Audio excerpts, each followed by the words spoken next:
चलिए बात माघ मेले की कर लेते हैं। माघ मेले में महाकुंभ की वसंत पंचमी का रिकॉर्ड टूट गया है। चौथे मुख्य स्नान पर्व पर शुक्रवार को संगम की रेती पर स्नानार्थियों का रेला रहा।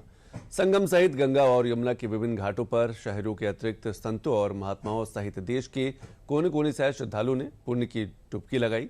प्रशासन का दावा है कि मेले के 24 घाटों पर 3.56 करोड़ श्रद्धालुओं ने स्नान किया।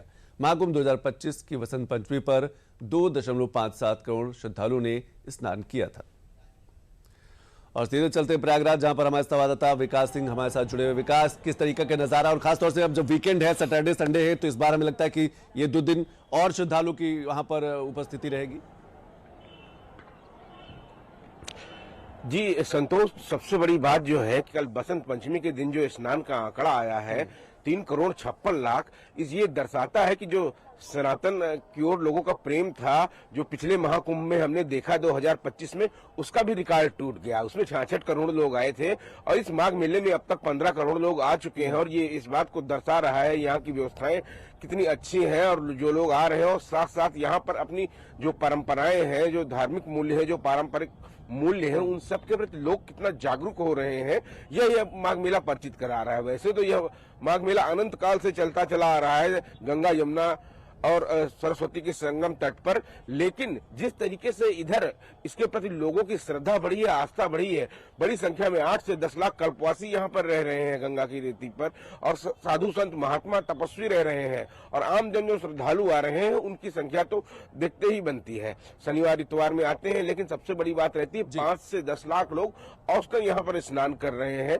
3.5 किलोमीटर के जो भी यहाँ पर घाट के एरिया बनाए गए हैं गंगा और यमुना के तहत, संगम नोच की तरफ ले लीजिए, एरावत घाट की तरफ या अरेल घाट की तरफ, सबसे ज्यादा भीड़ संगम नोच पर ही आती है। और वहां पर विशेष प्रबंध रहते हैं, अलोपी बाग से लेकर संगम नोच तक, लेटे हनुमान जी हो, यहाँ पर अक्षय वट हो, तमाम सारी जगहों पर लोग जाते हैं आस्थावान श्रद्धालु। और बड़ी बात यह है कि अभी तक किसी भी प्रकार की किसी को दिक्कत का सामना नहीं करना पड़ा है।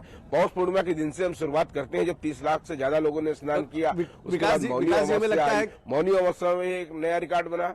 विकास जी, मुझे लगता है कि जिस तरीके से सरकार ने ब्रांडिंग की है, महाकुंभ की ब्रांडिंग की थी, माघ मेला की ब्रांडिंग की है, जिस तरीके से धर्म की ब्रांडिंग की जा रही है, सनातन की ब्रांडिंग की जा रही है, उसका भी असर देखने को मिल रहा है। बिल्कुल, प्रचार प्रसार का तो फायदा मिलता ही है, और कहीं ना कहीं इसके प्रति जो आस्थावान लोग आते हैं, और जिस तरीके से जो आजकल देश में जिस तरीके से राष्ट्र प्रेम बढ़ रहा है, उसके प्रति हम देख सकते हैं कि जो आज की पीढ़ी है अपनी आगामी पीढ़ी को अपने सांस्कृतिक मूल्यों से परिचित कराना चाहती है।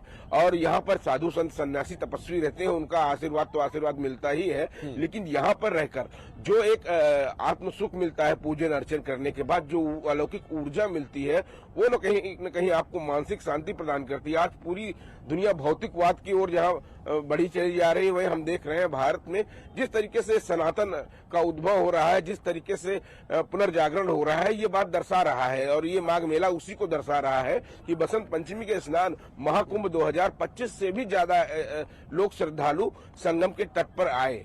तो कहीं न कहीं अपनी जो आस्था है, अपनी परंपराएं हैं, जो सनातन का प्रति जो लोगों का लगाव है, वो इन चीजों को दर्शा रहा है। और सबसे बड़ी बात है कि बेटा अपनी माँ को लेकर आ रहा है, पिता अपने बच्चों को लेकर आ रहा है, और बताना चाह रहा है यहाँ पर जाने को। तो ठंड का मौसम है, लोग शिमला मनाली यहाँ जा सकते हैं, लेकिन ऐसी ठंड में आपके संगम तट पर लेके आते हैं और अपने मूल्यों को बताने की कोशिश करते हैं कि हमारी अनादिकाल की जो परंपराएं हैं, आने वाली पीढ़ी उसको देखे। और जो माता पिता रहते हैं, जिनकी इच्छा रहती है, सही कहा विकास जी आपने, जो युवा है, जो आने वाली पीढ़ी, वो भी भारत के सनातन को, धर्म को, भारत के आध्यात्म को समझे, और यही बड़ा मौका है जब हम माघ मेला की बात करते हैं। बहुत बहुत शुक्रिया विकास जी, बहुत बहुत शुक्रिया प्रयागराज से जुड़ने के लिए और सभी जानकारी देने के लिए।